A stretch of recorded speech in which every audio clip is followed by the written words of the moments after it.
Hi friends, Prepared Suburbanite here.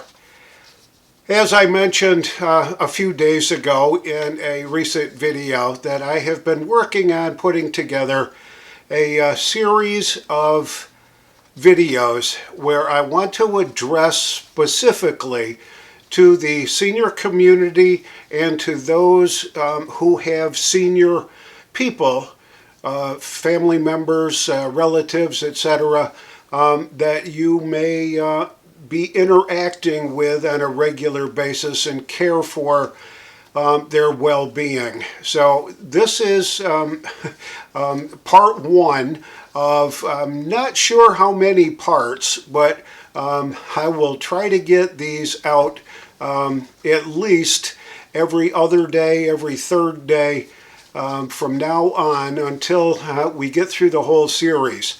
So I'm going to title this Aging in Place, and that's a term that I picked up on the CDC website that they have spent quite a lot of time and energy putting together a lot of helpful tips for seniors and those that care for seniors. And because I'm a senior, I'm 71 plus years old, and I can certainly relate to everything that's going on here. So, right after the intro, stick around and we'll get into some detail.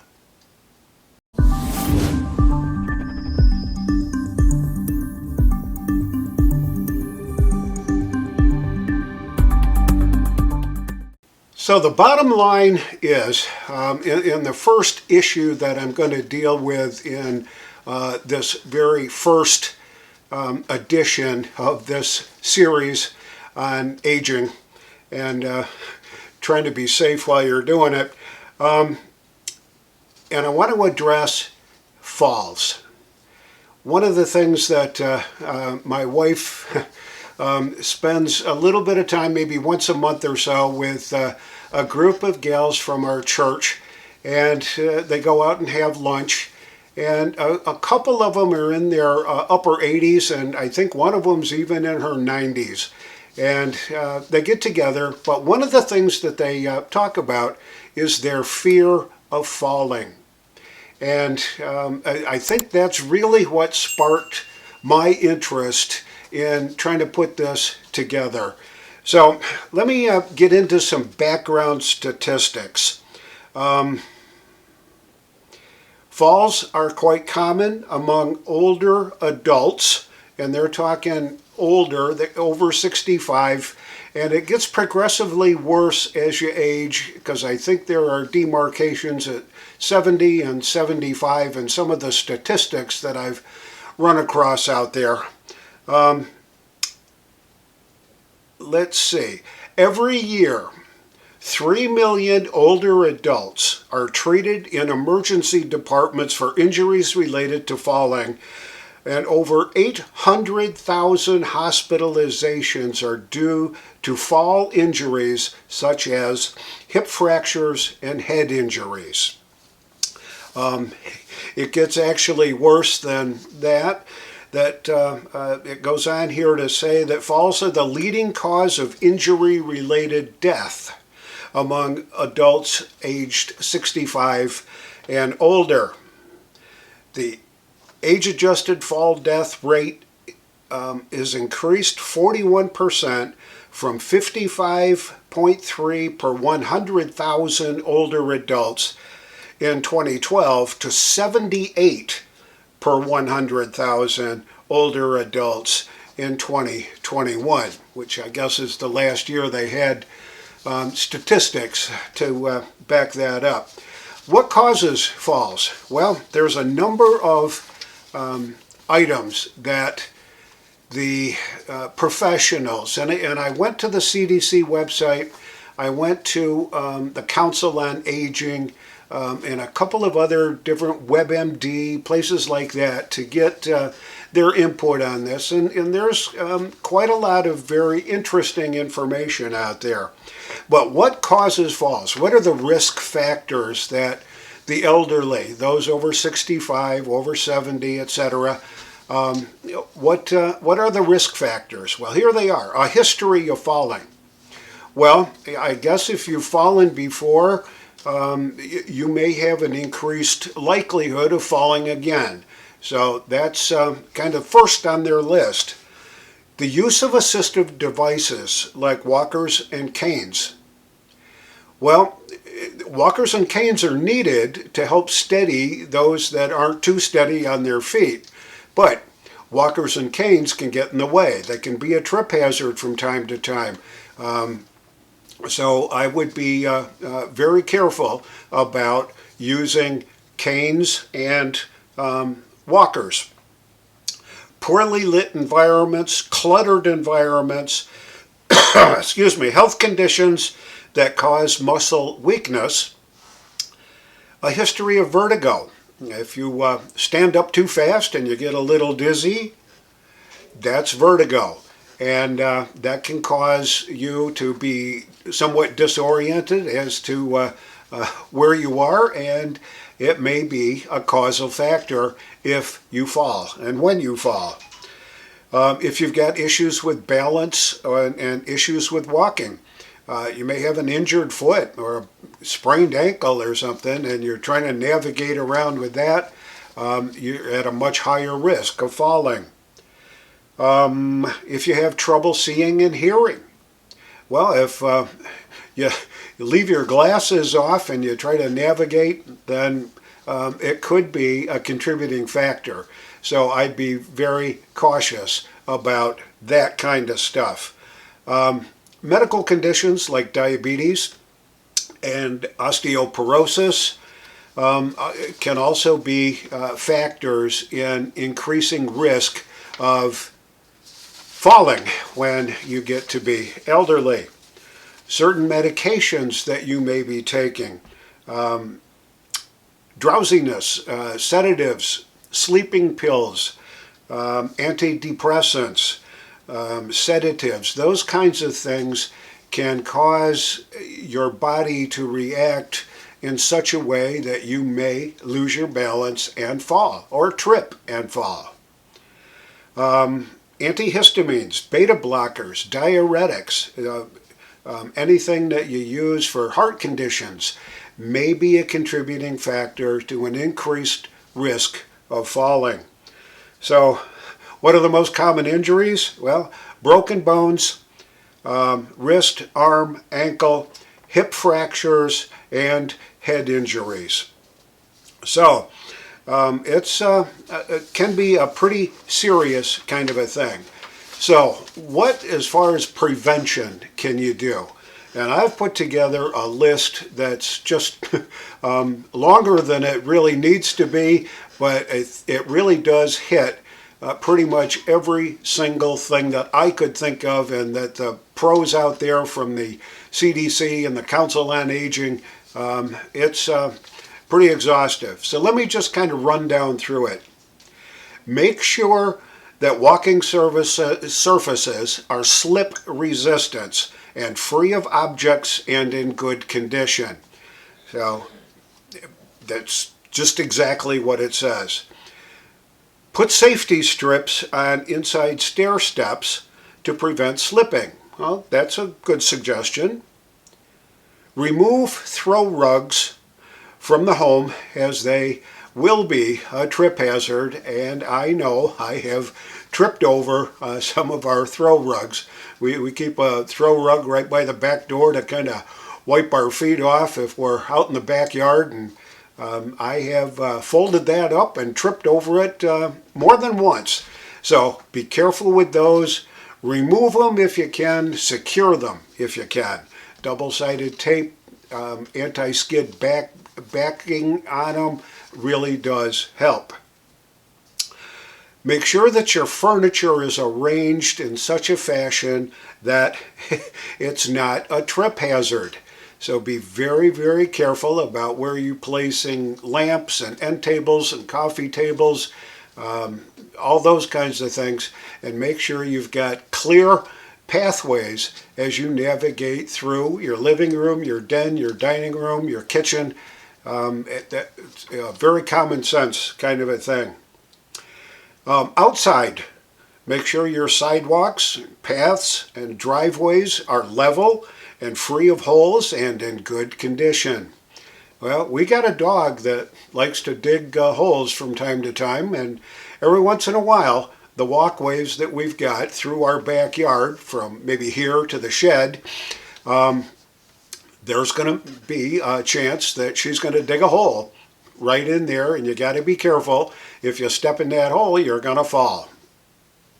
So, in your bathroom, use slip-resistant strips, excuse me, or a non-slip bath mat in the tub or shower to prevent your falls.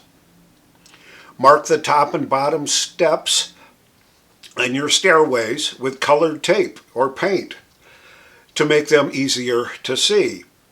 Install grab bars in your tub and shower and by the toilet to help safe transfers in and out of the tub and off and on of the commode. So one suggestion that you can use is walk through your house at night with the lights off, and just whatever little ambient light may be kicking through the windows from street lights outside or moonlight or whatever, try it. You'll find out that you need to memorize exactly your pathways through your house. So it's good practice if you're up to it. Count the steps. All right, now there's two ways to do that. You can count the steps that you've got from maybe your first floor to your second floor. We did that the other day, and we've got 14 steps that go from our first floor to our second floor. There's 14 steps. Well, if you lose power and you've got to try to navigate either up or down those steps, knowing that you got 14 or however many you may have steps in that staircase may be a factor in reducing your risk of falling.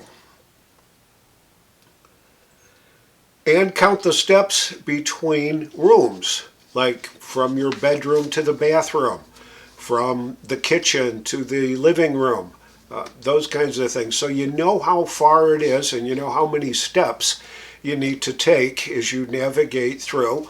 If and when, like, the power goes out, those are the kinds of things that you can do as a regular routine basis to practice walking safely so you don't fall. Non-slip wax on your floor. I have seen gymnasium floors that are so slippery that you've got to wear rubber-soled shoes to actually stand up on it. They're kind of like ice skating rinks in some of the basketball floors that are out there. So try to use, if you're going to, use non-skid wax on your flooring. Remove the wheels on your chairs, or move that chair right out of the way. I took a nasty tumble a few years ago while I was recovering from surgery. It wasn't wheels, but we've got a rocking chair that swivels.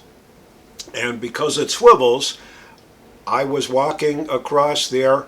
I got a little unsteady because I was still, I think, under the effects of wearing down the anesthesia, and I grabbed on that swivel rocker, and it twisted on me, and down I went. So that's some of the things that you got to be careful of. Swivel rockers, don't use them to steady yourself.